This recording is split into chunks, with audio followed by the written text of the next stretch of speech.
Hey guys, what's up? Raptor7717 here with a review of the smallest Plastic Soldier Company sprue that I have seen so far. It's the T-34. Yeah, just the happens to have been written in pen there, which is funny. This is from the reinforcements range, so it just comes with this. Doesn't come with any instructions or anything. It's just they expect you to buy the T-34 box first, is what I think. You can also just look up instructions online, sort of. They don't really give good instructions at the Plastic Soldier Company anyway, which I can forgive them for, I don't really care. But yeah, let's look at this. You get, there's the whole, the two different turrets. One with the different cupolas. You get the 76 gun there and the 85 gun. There's a little extra bit for the 76. There's a little hull-mounted machine gun, which will go right there on the hull. You get a little driver, his extra little arm, so that he can poke his arm, he can poke his head out, and good shot. You got the tracks, got some extra tread just to put somewhere, and some other little bits. And is that? I'm not too sure what that is, but you got these little barrels or tubes that they put on. You got the hatches here. The hatch plugs got to be somewhere. Where are the hatch? Huh. I guess this one doesn't have any hatch plugs. I guess it just, you have that. I think this is an earlier Plastic Soldier Company kit. You see the treads here, come in different parts. You got some tread sag. Yeah. I don't know why this is a separate bit. I don't think there's a T-34 that doesn't have this on the back. Whatever. Anyway, I'm going to go build this. I'm going to build the 85 because I already have a 76. Not in this scale, but I have a 76. I just want to see the differences. Although the 85 looks kind of ugly. I think the T-34 looks ugly in the first place. So, let's come back in after I build this. Okay, so I'm back. And with my little T-34. And you may notice already that I said I was going to build the 85, and I have the 76 here. You might be wondering why that is. Well, if I take it off for a second, and there is the 85. So the interesting thing about this kit that I discovered about halfway through building it is that you actually have enough parts in it to build both turrets. You could even build one turret with the commander if you want, and the turrets just pop on, pop off, and pop back on, just like that. So you can have your little 76 running through the mid-war, and then you can have that get blown up by a Tiger, and then have your 85 running through the late war. So what it is there's these small hatches on the smaller turret, the older turret, and there is one of the same hatches on the larger turret, the 85 turret. So they could have just given the kit two of these small hatches and one of these large hatches, and you could build either turret. But I guess since each turret is different, like you need an entirely different set of parts to build each one, they decided just to put in an extra little hatch, and you can so you can have both turrets if you want to swap them out later. I decided not to put anything on the sides. They have a little extra, the barrels and the other things that you can just put on the side. Not too terribly much. I like a clean tank more though, so yeah, you can see the detail. T-34s aren't exactly a detail-worthy tank though. Like you can see the little machine gun there that you glue on. Looks really nice. But T-34s don't have, like, they're just flat basically. The engine cover, I still don't know why you have to put it on, because there's no reason to not put it on. I don't know why they couldn't have just molded that in. Maybe there was some problem with the molding.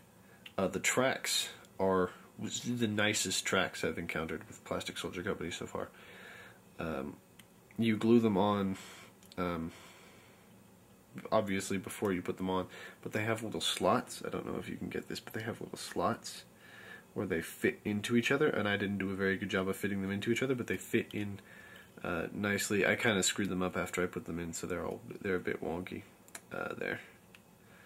But yeah, and they go really nicely on top of the tracks. They go one way. They have there's a little edge on the other side of the wheels, and that little edge is reflected in the track, so you know which way to put them. And they just go on nice. And they slot into the base nice.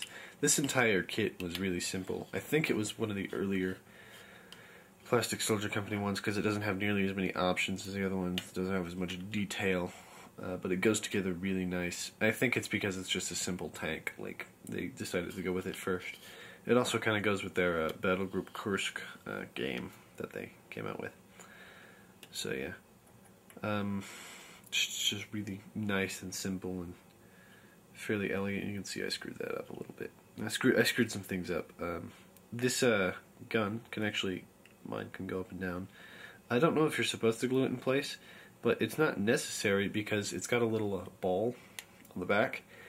So it makes the turret hard to glue together but this slots in to the top piece, and then you slot the bottom piece into it, and so it's got a little ball that will prevent the gun from coming out, even if it's not glued. And so that allows it to move up and down slightly.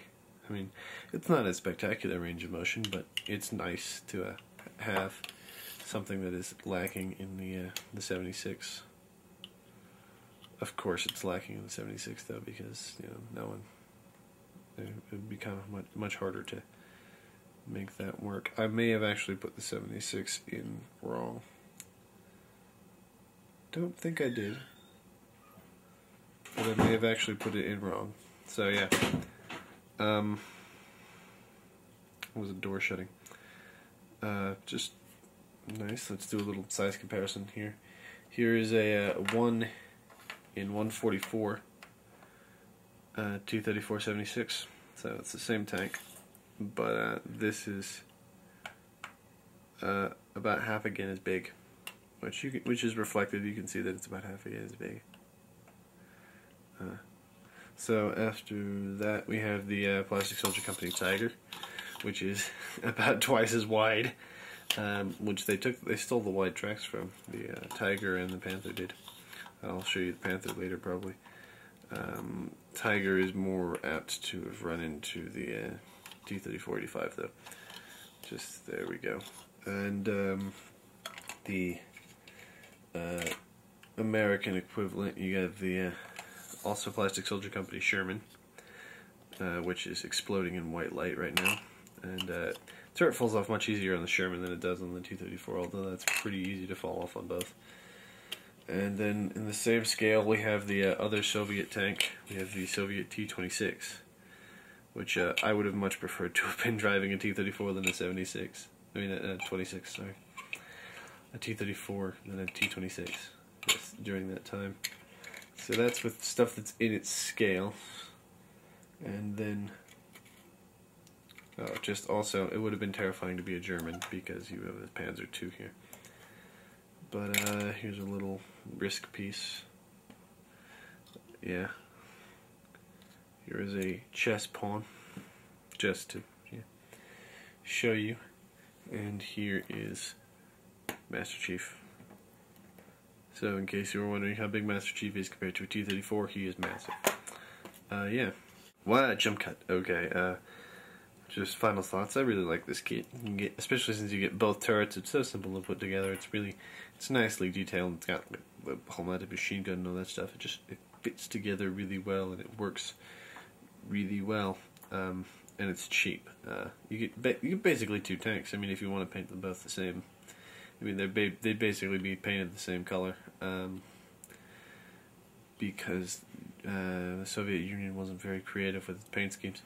So yeah, it's a nice tank, and cheaper than most of the alternatives for the tanks. I mean, you could probably get a Zvezda one cheaper, but Zvezda doesn't have this quality, which is why I got this one. So yeah, bye.